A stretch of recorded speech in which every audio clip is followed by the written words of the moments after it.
Halo dan selamat datang di Sprinting Online Learning. Bersama saya Rama, dan hari ini kita akan membahas mengenai Lean Canvas. Hari ini kita akan mempelajari apa itu Lean Canvas, mengapa kita memakai Lean Canvas, dan bagaimana cara membuat Lean Canvas dengan menggunakan contoh kasus real. Lean Canvas pada awalnya didesain oleh Ash Maurya untuk membantu startup dalam menganalisis kekuatan dan kelemahan dari bisnis model mereka. Dalam menjalankan bisnis, Anda tentunya membutuhkan bisnis plan. Sebuah bisnis plan yang bagus tentunya memerlukan waktu dan upaya yang besar untuk membuatnya. Namun, bagaimana Anda dapat memverifikasi ide bisnis yang Anda punya sebelum menginvestasikan waktu dan tenaga yang Anda miliki? Lean Canvas dapat membantu Anda dalam kondisi seperti ini. Anda membutuhkan Lean Canvas jika Anda ingin membuat produk yang sifatnya in demand dalam pasar yang terus berubah dengan cepat. Lean Canvas memungkinkan para founder startup untuk melakukan mitigasi risiko dan ketidakpastian yang terjadi selama proses pengembangan produk atau bisnisnya. Lean Canvas berupa satu halaman dokumen yang berisi 9 kotak yang harus diisi. Lean Canvas dapat dikatakan serupa dengan bisnis model Canvas yang sudah dikenal luas. Namun, bisnis model Canvas didesain untuk bisnis yang sudah cukup stabil dan tidak terlalu aplikatif pada tipe perusahaan startup. Selain itu, founder startup memerlukan tools yang lebih berfokus untuk menjawab permasalahan konsumen. Faktor-faktor demikianlah yang menjadi latar belakang diciptakannya Lean Canvas. 9 kotak yang pada Lean Canvas terdiri dari problem, solution, key metrics, unique value proposition, unfair advantage, channel, customer segments, cost structure, dan revenue streams. Dalam praktiknya, tidak butuh waktu banyak untuk mengisi Lean Canvas. Sebagai panduan, kami sudah membuat urutan kotak mana dulu yang dapat Anda isi. Tetapi urutan ini bukan merupakan sesuatu yang harus diikuti. Anda bebas untuk memilih kotak mana yang akan diisi terlebih dahulu sesuai dengan kenyamanan masing-masing. Pada video ini, kita akan mengisinya sesuai dengan urutan yang sudah ditentukan. Selanjutnya, mari bersama-sama kita mengisi Lean Canvas dari sebuah startup yang cukup terkenal di dunia. Nah, sekarang, ayo kita coba untuk mengisi Lean Canvas dari salah satu perusahaan dunia yang terkenal dengan aplikasi peer-to-peer ride-sharing-nya. Ya, benar, Uber. Kita mulai dari mendefinisikan customer segment yang dituju. Banyak founder startup yang terjebak dalam mindset bahwa semua orang membutuhkan produk saya. Persempit dan spesifikkan customer segmen Anda seakurat mungkin. Anda bisa memperluas customer segmen nanti sejalan dengan berkembangnya bisnis Anda. Uber menawarkan layanan kepada penumpang dan pengemudi.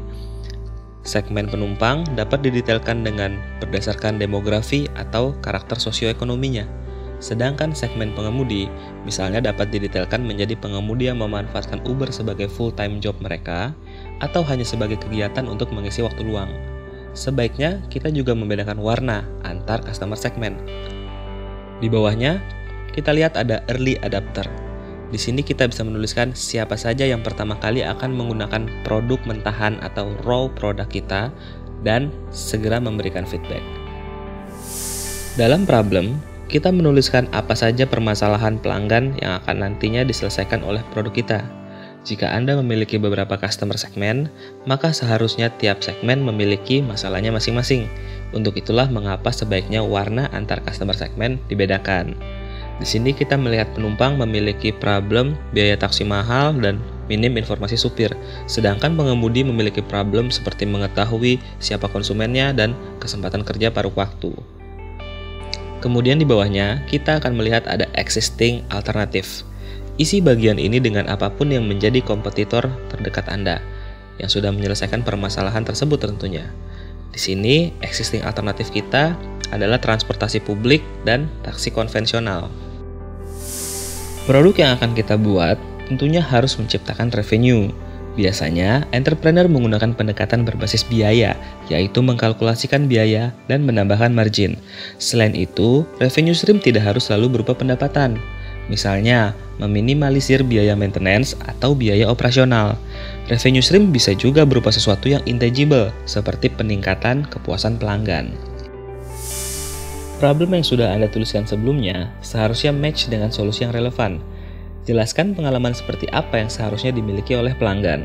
Sebagai contoh pada Uber, solution yang ditawarkan untuk penumpang adalah perjalanan yang lebih murah dan jaringan kendaraan yang lebih luas. Sedangkan untuk pengemudi, ada penilaian pengemudi serta jadwal kerja yang fleksibel. Unique Value Proposition adalah sebuah pesan singkat yang digunakan untuk menarik perhatian pelanggan. Anda harus mendeskripsikan keunikan dari produk dan menunjukkan perbedaan utama dari alternatif yang sudah ada. Uber menarik perhatian para penumpang dengan menawarkan transportasi dalam satu aplikasi selama 24 jam, dalam seminggu, dan dalam waktu setahun. Sebagus apapun produk yang dibuat, bisa saja gagal di pasar apabila tidak ada awareness dari pelanggan yang dituju. Definisikan channel komunikasi Anda untuk mencapai target audiens. Channel Uber bergantung pada word of mouth, iklan media sosial, serta kode referral. Key metrics digunakan untuk mengukur proses dari bisnis Anda. Sebagai awal, Anda boleh memakai satu key metric dulu untuk menentukan minimum sukses kriteria. Selanjutnya, Anda dapat menambahkan parameter-parameter baru yang bisa digunakan untuk menilai sudah sejauh mana bisnis Anda berkembang. Sebagai contoh, key metrics Uber adalah jumlah penggunanya atau jumlah perjalanannya serta jumlah pendapatan yang dihasilkan. Cost structure terdiri dari fixed cost dan variable cost. Isinya bisa terdiri dari biaya sewa kantor, biaya pengembangan aplikasi, riset pasar, perekrutan SDM, dan lain sebagainya. Untuk Uber sendiri, contohnya seperti pengembangan aplikasi, gaji karyawan, serta biaya marketing. Langkah terakhir pada Lean Canvas adalah Unfair Advantage. Kotak ini diisi oleh sesuatu yang spesial mengenai ide Anda yang tidak mungkin bisa ditiru atau didapatkan oleh kompetitor. Unfair Advantage dapat berupa reputasi yang baik, akses eksklusif ke informasi atau data tertentu, otoritas tertentu, komunitas, atau keuntungan unik lainnya. Dan dengan demikian, Lean Canvas kita sudah terisi semua. Mulai dari customer segment hingga Unfair Advantage. 9 kotak ini cukup untuk mendeskripsikan bagaimana ide bisnis Anda. Simple, namun komprehensif. Lean Canvas yang sudah dibuat perlu disesuaikan dan diubah begitu ada feedback baru dari customer. Ketika Anda berada dalam mode startup, tentunya ada beragam hipotesis yang perlu diuji. Beberapa valid dan sisanya tidak valid. Tapi pastikan Anda menyesuaikan Lean Canvas berdasarkan fakta yang ada, bukan berdasarkan apa yang secara pribadi Anda harapkan. Demikian pembelajaran hari ini. Semoga bermanfaat dan dapat diaplikasikan pada ide atau bisnis yang ingin Anda kembangkan. Saya Rama undur diri, terima kasih dan semangat pagi!